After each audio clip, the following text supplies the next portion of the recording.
नमस्कार दोस्तों, मैं सिद्धार्थ पटेल आप लोगों का स्वागत करता हूं आपके अपने यूट्यूब चैनल सिद्धू ट्री की मदद पर। दोस्तों ये रीजनिंग का हमारा पार्ट 29 है। ऑलरेडी इसके पहले पार्ट 28 तक बन चुका है। तो अगर आपने वो मोस्ट इंपॉर्टेंट वीडियो नहीं देखी है तो उसका प्लेलिस्ट का लिंक हमने नीचे डिस्क्रिप्शन में साथ ही साथ आई बटन में दोनों जगह आपको प्रोवाइड कर दिया है। आप चाहे जहाँ से भी देख सकते हैं। आप डायरेक्ट जाइए प्लेलिस्ट में, हमारी जो भी वहाँ मोस्ट इंपॉर्टेंट वीडियो बनी है साथियों उनको आप वॉच कर लीजिए। तो ये रीजनिंग का हमारा पार्ट 29 है। इसमें हमने मोस्ट सिलेक्टेड क्वेश्चन को शामिल किया है जो कि आपके एसएससी एग्जाम में पूछे गए क्वेश्चन है। तो चलिए बिना टाइम को गवाए करते हैं वीडियो को स्टार्ट। तो हमारा क्वेश्चन नंबर फर्स्ट बोल रहा है कि यदि ट्रिएंगल यानी कि TRIANGLE को SUBJHOFM लिखा जाए तो कंप्यूटर यानी कि COMPUTER को कैसे लिखा जाएगा। ठीक है साथियों, तो अब हमको बोल क्या रहा है कि ट्रायंगल को यानी कि SUBJHOFM लिखा जाए। ठीक है, तो कंप्यूटर को हमसे पूछ रहा है कि कैसे लिखा जाएगा। ठीक है साथियों, तो यहाँ पे देखिए क्या कर रहा है। यहाँ पे ये T है, फिर R है, ठीक है साथियों, फिर I है, फिर A है, N है, G है, L है और E है। ठीक है, कुछ इस प्रकार से आपका ट्रायंगल लिखा है। ट्रायंगल को क्या लिख रहा है, SUBJHOF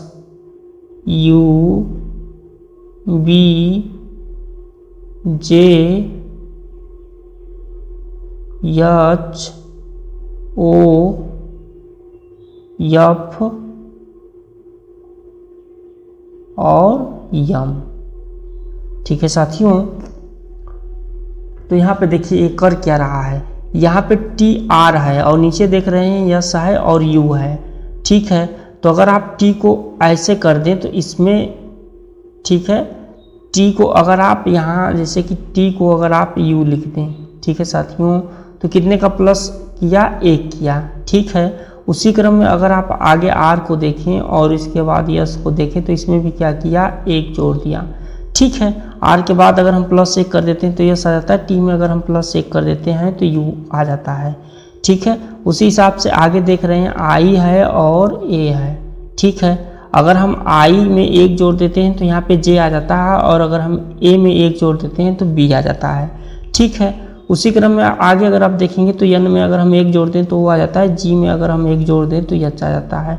ठीक है, यहाँ L में अगर हम 1 जोड़ देते हैं तो M आ जाता है और E में अगर हम 1 जोड़ देते हैं तो F आ जाता है।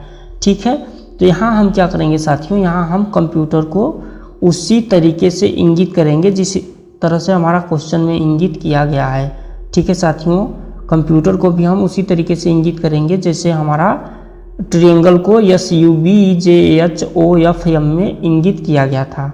ठीक है साथियों, तो यहाँ हम क्या करते हैं, यहाँ हम कंप्यूटर को लिख देते हैं। ठीक है, तो यहाँ पे लिख दीजिए, या आप कंप्यूटर को लिख दीजिए COMPUTER।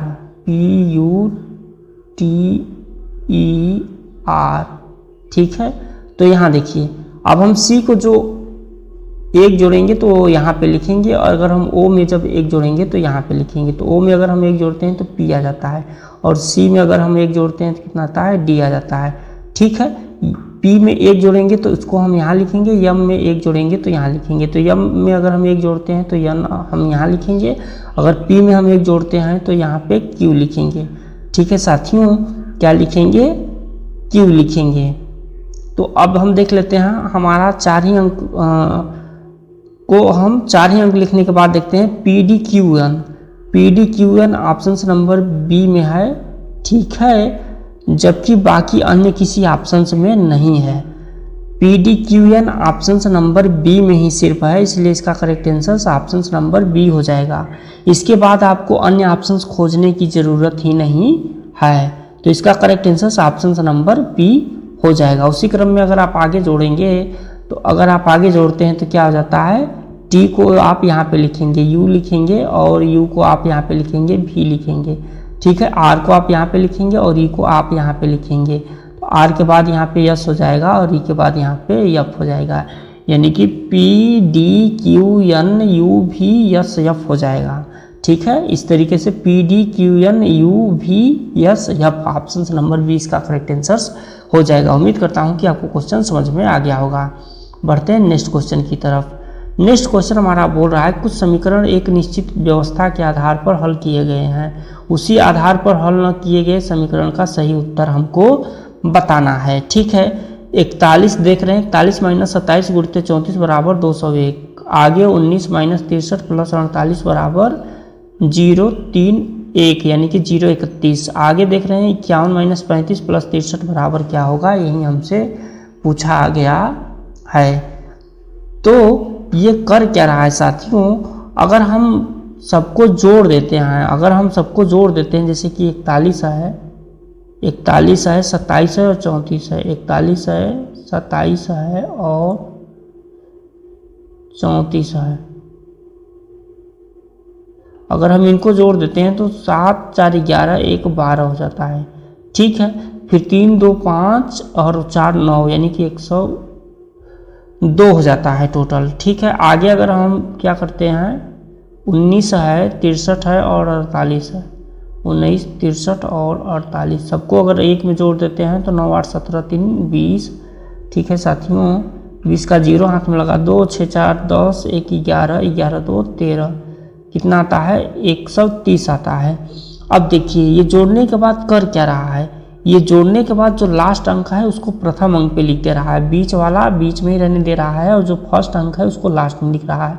जैसे कि 102 में देख रहे होंगे कि 2 क्या है यहाँ पे लास्ट में है, तो 2 को क्या करेगा पहले लिखेगा, बीच वाला बीच में लिखेगा और फिर फर्स्ट वाला लास्ट में लिखेगा।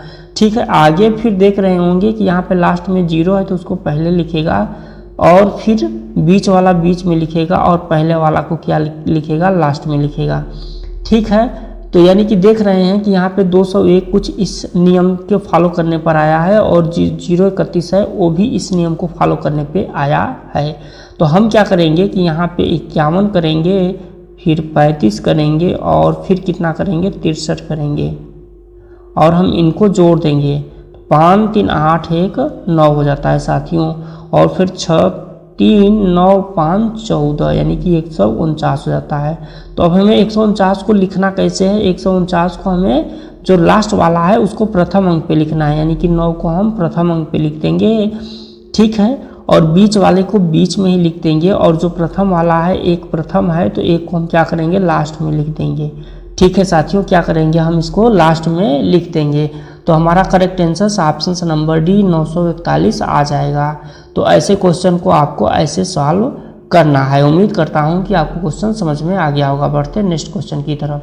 नेक्स्ट क्वेश्चन हमारा बोल रहा है, देख रहे हैं कि यहाँ पे 25 है, फिर 15 है, फिर 30 है, फिर आगे 60 है, 100 है, फिर आगे क्वेश्चन मार्क है, फिर 240 है, 40 है और फिर 480 है। तो ऐसे क्वेश्चन को हम दो मेथड से सॉल्व करते हैं, या इसको हम जोड़ने घटाने पे कुछ इधर से सॉल्व कर देते हैं या फिर हम जोड़ घटा करके कुछ ऐसे सॉल्व कर देते हैं। ठीक है साथियों, तो देखिए यहाँ पे अगर हम सॉल्व करना चाहें तो 15 अगर हम 60 जोड़ते हैं तो कितना हो जाता है 75, लेकिन यहाँ नीचे 240 दिया है।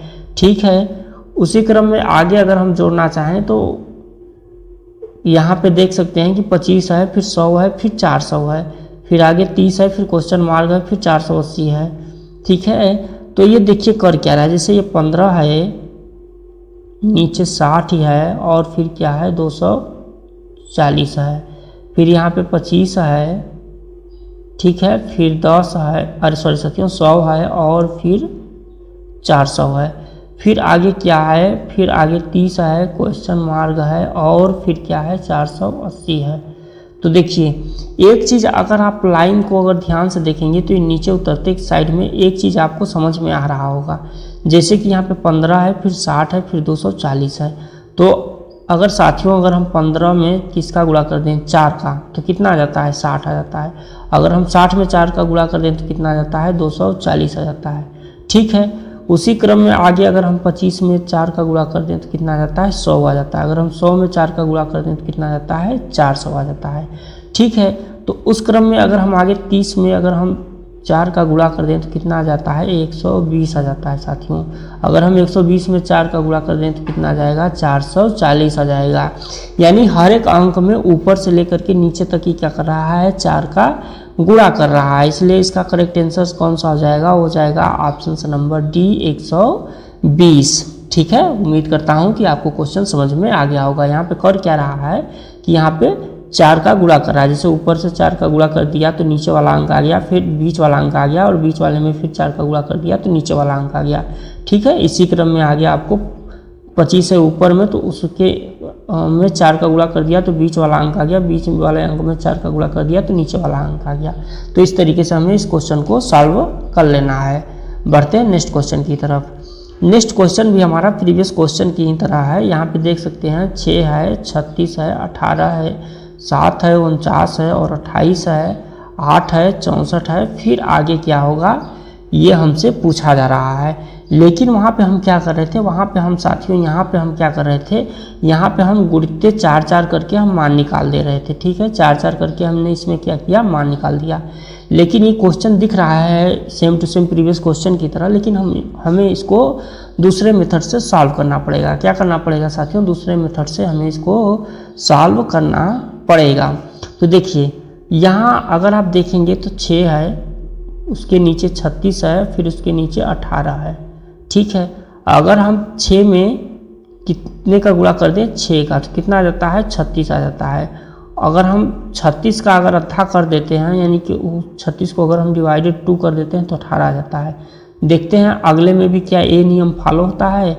7 है, 49 है। ठीक है, तो 7 में हम इसका अगर 7 का गुणा कर देते हैं तो 49 आ जाता है। लेकिन अगर हम 49 को 2 से डिवाइड कर देते हैं तो कितना आता है, 27 सॉरी साथियों, ये आएगा आपका 24.5 आएगा, यानी कि 24.5 आएगा। ठीक है, जबकि यहाँ पे आना चाहिए 28। तो ये ऐसा नहीं कर रहा है। तो ये फिर कर क्या रहा है साथियों, तो देखिए ये कर क्या रहा है, तो ये हम आपको बताते हैं ये कर क्या रहा है। देखिए जैसे कि ये 6 हो गया, इसके बाद 36 हो गया। ठीक है, तो ये 6 का स्क्वायर कर दिया, 6 का स्क्वायर कर दिया। जब ये 6 का स्क्वायर कर दिया तो 36 आ गया। ठीक है, लेकिन यहाँ पे फिर क्या किया, ये नीचे लाने के लिए 6 में 3 का गुणा कर दिया। कितने का गुणा कर दिया, 3 का गुणा कर दीजिए, कर देगा ये। तो फिर 7 है, 49 है और फिर क्या है, 28 है। ठीक है, तो यहाँ पे क्या हो गया, 7 का स्क्वायर अगर कर देते हैं, वर्ग कर देते हैं तो कितना आ जाता है, 49 आ जाता है। ठीक है, लेकिन अगर हम यहाँ 7 × 4 कर देते हैं, यानी कि 7 × 4 कर देते हैं तो कितना आ जाता है, 28 आ जाता है। ठीक है, आप आगे देख रहे होंगे 8 है, फिर 64 है, फिर क्या होगा ये हमसे पूछा जा रहा है। तो यहाँ देखिए 8 का ये क्या किया, 8 का स्क्वायर किया तो ये क्या आ गया, 64 आ गया। ठीक है, लेकिन यहाँ पे एक एक बढ़ता जा रहा है। जैसे कि पहले में क्या किया था, 6 में 3 का गुणा किया तो 18 आया। ठीक है, 7 में 4 का गुणा किया तो 28 आया। उसी हिसाब से अगर हम यहाँ 8 में 5 का गुणा करेंगे तो हमारा नीचे का मान आएगा, यानी कि 8 × 5 = 40 आएगा। कितना आएगा, 8 × 5 = 40। चूँकि ये क्या कर रहा है, एक एक वाले नीचे में बढ़ा करके गुणा कर रहा है, इसलिए हम यहाँ पे 8 × 5 कर देंगे, यानी कि 40 कर देंगे। उम्मीद है कि आपको क्वेश्चन समझ में आ गया होगा। इसका correct answer option number D हो जाएगा। बढ़ते हैं नेक्स्ट क्वेश्चन की तरफ। नेक्स्ट क्वेश्चन है कि निम्नलिखित आकृति में कौन सा डायग्राम सही बैठेगा। ठीक है, आपको एक आकृति दे दी गई है, उसका 4 आपको ऑप्शंस में आंसर्स दे दिए गए हैं और आपको इसका करेक्ट आंसर्स चूज करना है। ठीक है साथियों, तो इसका करेक्ट आंसर्स आएगा कैसे, तो ये हम आपको इस वीडियो में मेथड बताएंगे। काफ़ी इजी मेथड हम बताएंगे। देखिए यहाँ अगर आप ध्यान से देखेंगे तो ये एक पूरा आपका, ये एक आप जो भी कह लीजिए वर्ग कह लीजिए। ठीक है, एक वर्ग है और उसके बीच में, यानी कि उसके अंदर क्या किया गया है, एक फिगर बनाया गया है। फिगर बनाया गया है साथियों। तो देखिए जब ये फिगर बनेगा साथियों, जब ये फिगर बनेगा, ठीक है, जब ये फिगर बनेगा तो ये फिगर आपको किस तरीके से बनेगा, यही आपको 4 ऑप्शंस में से चूज करना है। तो यहाँ पे देख रहे होंगे कि 2-2 जगह आपको कट दिया है, यहाँ पे भी कट दिया है और यहाँ पे भी कट दिया है। ठीक है साथियों, यहाँ पे भी कट है और यहाँ पे भी कट दिया है। अगर हम देखते हैं तो ऑप्शन नंबर बी में भी 2 जगह कट है, सी में 1 जगह कट है, डी में 2 जगह कट है और ए में 1 जगह कट है। ठीक है, ये तो रही कट की बात। लेकिन देखिए अब हमें ऐसे क्वेश्चन को सॉल्व कैसे करना है, ये देखिए। बस आप फिगर में इसको ध्यान दे दीजिए। यहाँ पे ये जो आपका बना हुआ है ऊपर, ये जो आपका कुछ ग्राफ ऐसे करके ऐसे बना है, तो अगर आप इसको ध्यान देंगे तो ऐसे ग्राफ आपको सिर्फ एक ही ऑप्शन में बनता हुआ दिखाई देगा, वो देगा ऑप्शन नंबर ए में।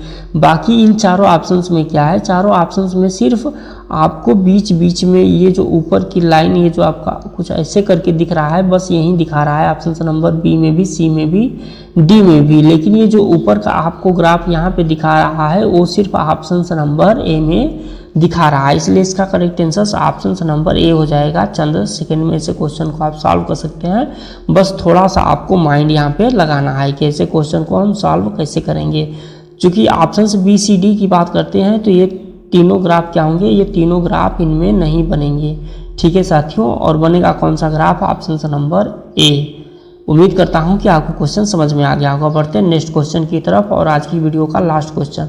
दिए गए डायग्रामों में ऐसे एक डायग्राम का चयन कीजिए जो निम्नलिखित तीन वर्गों के बीच संबंध बताएगा, ठीक है। तीन यहाँ पे देख रहे हैं क्या दे दिया गया है, चीन दे दिया गया है, भारत दे दिया गया है और एशिया दे दिया गया है, ठीक है साथियों। चीन दे दिया गया, भारत दे दिया गया और एशिया दे दिया गया। तो चीन क्या है, चीन एक कंट्री का नाम है। भारत क्या है, भारत भी एक कंट्री का नाम है। लेकिन अगर हम एशिया की बात करें तो एशिया क्या है, ये एक महादेश है, ठीक है साथियों। एशिया एक महादेश है जिसके अंदर कई सारे देश आते हैं, ठीक है, कई सारे देश आते हैं। यानी कि एशिया एक महादेश है जिसके अंदर ये आपका चीन भी आता है एशिया के ही अंदर और भारत भी आता है एशिया के अंदर, ठीक है। लेकिन ये दोनों जो देश हैं ये अलग अलग आपके देश हैं, ठीक है साथियों। ये जो दोनों देश हैं ये आपके अलग अलग देश हैं, यानी कि चीन आपका अलग है और भारत आपका क्या है, अलग है, ठीक है साथियों। चीन क्या है, भारत आपका अलग अलग देश हैं और दोनों किस में आते हैं, दोनों एशिया में आते हैं। अगर आपको ऐसे क्वेश्चन देखने को मिले तो इसका डायग्राम कौन सा बनेगा, तो बनेगा ऑप्शन नंबर बी, ठीक है। यानी कि ये एशिया कंट्री में ही आते हैं चीन और भारत, लेकिन ये दोनों अलग अलग हैं, इसलिए एक डायग्राम के अंदर दोनों को दिखाया जाएगा लेकिन दोनों अलग अलग दिखेंगे, इसलिए इसका correct answer option number B हो जाएगा। उम्मीद करता हूं कि आज की वीडियो का लास्ट क्वेश्चन भी आपको समझ में आ गया होगा। तो ये आज की वीडियो का लास्ट क्वेश्चन था साथियों। हमने इसमें मोस्ट सिलेक्टेड क्वेश्चन को शामिल किए थे जो कि आपके एसएससी एग्जाम में पूछे गए क्वेश्चन थे। तो अगर आप चैनल पहली बार विजिट कर रहे हैं तो कृपया चैनल को सब्सक्राइब कर दीजिएगा, वीडियो को लाइक शेयर और कमेंट जरूर कर दीजिएगा। चलिए मिलते हैं नेक्स्ट वीडियो में, तब तक के लिए जय हिंद।